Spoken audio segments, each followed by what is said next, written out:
नमस्कार। कभी सोचा है कि ज्ञान यानी नॉलेज का असली मतलब क्या होता है? आज हम एक सफर पर निकलने वाले हैं, प्राचीन भारत की उन गहरी जड़ों की तलाश में, जहां ज्ञान को ही सबसे बड़ी दौलत माना जाता था।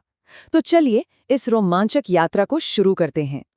ये जो बात कही गई है, ये आज की हमारी पूरी चर्चा का बेस है।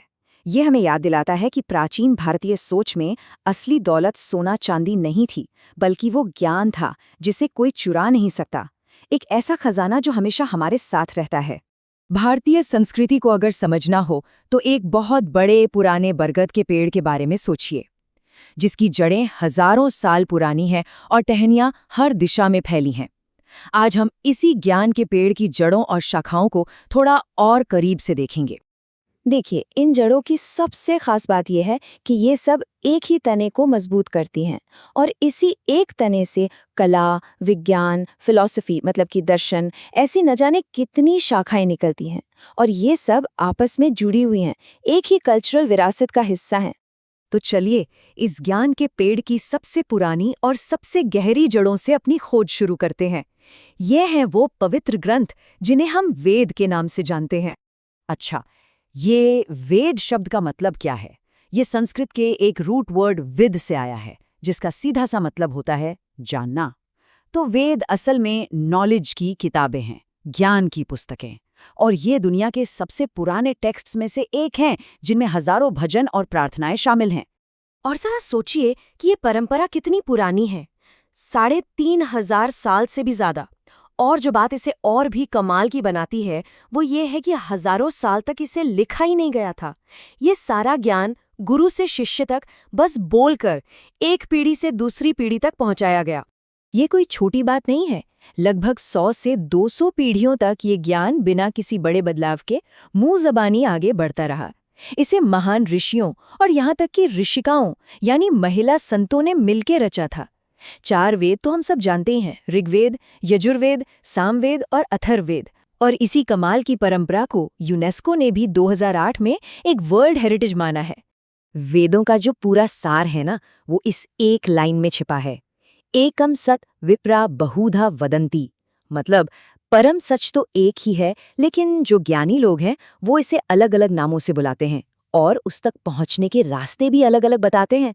कितनी गहरी बात है ये, टॉलरेंस और खुले विचारों की। लेकिन सोच का ये सफर यहीं नहीं रुका। वेदों के बाद दौर आया उपनिषदों का, और ये एक बहुत बड़ा दार्शनिक बदलाव था। यहाँ पर ज्ञान को सिर्फ मान लेने के बजाय सवाल पूछने पर, क्यों पूछने पर जोर दिया गया। ये एक तरह से रिचुअल से रीजन तक की यात्रा थी। उपनिषदों की पूरी आत्मा इस एक गहरे सवाल में बसती है, मरने के बाद हमारा क्या होता है? और यही वो सवाल था जो एक छोटे से लड़के नचिकेता ने सीधे मृत्यु के देवता यम से पूछने की हिम्मत की। कहानी कुछ ऐसी है कि नचिकेता मृत्यु के देवता यम के पास पहुंच गए और जिद करने लगे कि उन्हें इस सवाल का जवाब चाहिए। यम ने उन्हें दुनिया के सारे सुख सुविधाओं का लालच दिया, लेकिन नचिकेता अपने सवाल पर अड़े रहे। आखिरकार यम उनकी ज्ञान की प्यास देखकर बहुत प्रभावित हुए, और फिर यम ने नचिकेता को वो गहरा राज बताया। उन्होंने समझाया कि ये जो आत्मा है, जिसे आत्मन कहते हैं, वो न कभी पैदा होती है और न ही कभी मरती है, ये तो अमर है। और यही उपनिषदों का सेंट्रल आइडिया है। इसे ऐसे समझिए, जैसे समंदर की एक बूंद में पूरा का पूरा समंदर समाया होता है ना, ठीक वैसे ही हर व्यक्ति की आत्मा या आत्मन उस परम यूनिवर्सल चेतना ब्रह्म का ही एक हिस्सा है। और इसका मतलब क्या हुआ? इसका मतलब हुआ कि हम सब एक दूसरे से और इस पूरे यूनिवर्स से कहीं गहरे लेवल पर जुड़े हुए हैं। इसी गहरे विचार को 2 बहुत ही मशहूर मंत्रों में खूबसूरती से बताया गया है। एक है अहम ब्रह्मास्मि, जिसका मतलब है मैं ब्रह्म हूँ। यह एहसास की दिव्यता हमारे अंदर ही है। और दूसरा तत् त्वम असि, यानी तुम वही हो, जो हमें सिखाता है कि यही दिव्यता हर चीज में, हर किसी में मौजूद है। ये टाइमलाइन देखिए, ये हमें दिखाती है कि कैसे समय के साथ ये विचार विकसित हुए। वैदिक फिलॉसफी से उपनिषदों तक का सफर, और फिर लगभग 500 ईसा पूर्व एक और बड़ी आध्यात्मिक क्रांति हुई, बुद्ध और महावीर का जन्म।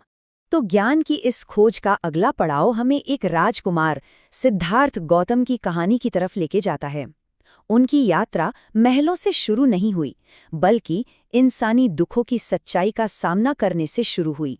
सिद्धार्थ एक राजकुमार थे, दुनिया के दुखों से दूर एक शानदार महल में पले बढ़े। पर जब उन्होंने पहली बार एक बूढ़े, एक बीमार और एक मृत व्यक्ति को देखा तो उनकी दुनिया ही हिल गई। वो हैरान थे कि जीवन में इतना दुख क्यों है। इसी सवाल का जवाब ढूंढने के लिए उन्होंने सब कुछ छोड़ दिया और आखिरकार बोधगया में एक पेड़ के नीचे उन्हें ज्ञान मिला, जिसके बाद वो बुद्ध कहलाए, यानी जिसे ज्ञान मिल गया हो। ज्ञान मिलने के बाद बुद्ध ने फैसला किया कि वो बाकी दुनिया को भी दुखों से निकलने का रास्ता दिखाएंगे। उन्होंने अगले 45 सालों तक पैदल यात्रा की और अपने करुणा के संदेश को पूरे भारत और एशिया में फैलाया। तो उनकी शिक्षाओं का सार क्या था? सबसे पहले अहिंसा, किसी भी जीवित प्राणी को चोट न पहुंचाना। उन्होंने अपने मन को कंट्रोल करने यानी आंतरिक अनुशासन पर बहुत जोर दिया, और उनकी पूरी फिलॉसफी की नींव थी करुणा, यानी दूसरों के दुख को समझना और उसे दूर करने की इच्छा रखना। तो हमने वेदों की जड़ों से लेकर बुद्ध की शाखाओं तक की ये कमाल की यात्रा की। अब ये देखते हैं कि इन प्राचीन विचारों की विरासत क्या है और ये आज हमारे लिए इतने जरूरी क्यों हैं। ये पूरी यात्रा एक लगातार विकास की कहानी है। ये वैदिक विचार से शुरू हुई कि सच एक है, फिर उपनिषदों के साथ खुद की गहराइयों में उतरी और आखिर में बुद्ध के करुणा और सेल्फ कंट्रोल के प्रैक्टिकल रास्ते तक पहुंची। हर नया विचार पिछले विचार की नींव पर ही बना। और इन प्राचीन विचारों का असर सिर्फ भारत तक नहीं रहा। एकता, आत्मज्ञान और करुणा के इन आइडियाज ने दुनिया भर में संस्कृति, कला और फिलॉसफी को गहराई से प्रभावित किया है और आज भी लाखों लोगों को प्रेरित कर रहे हैं।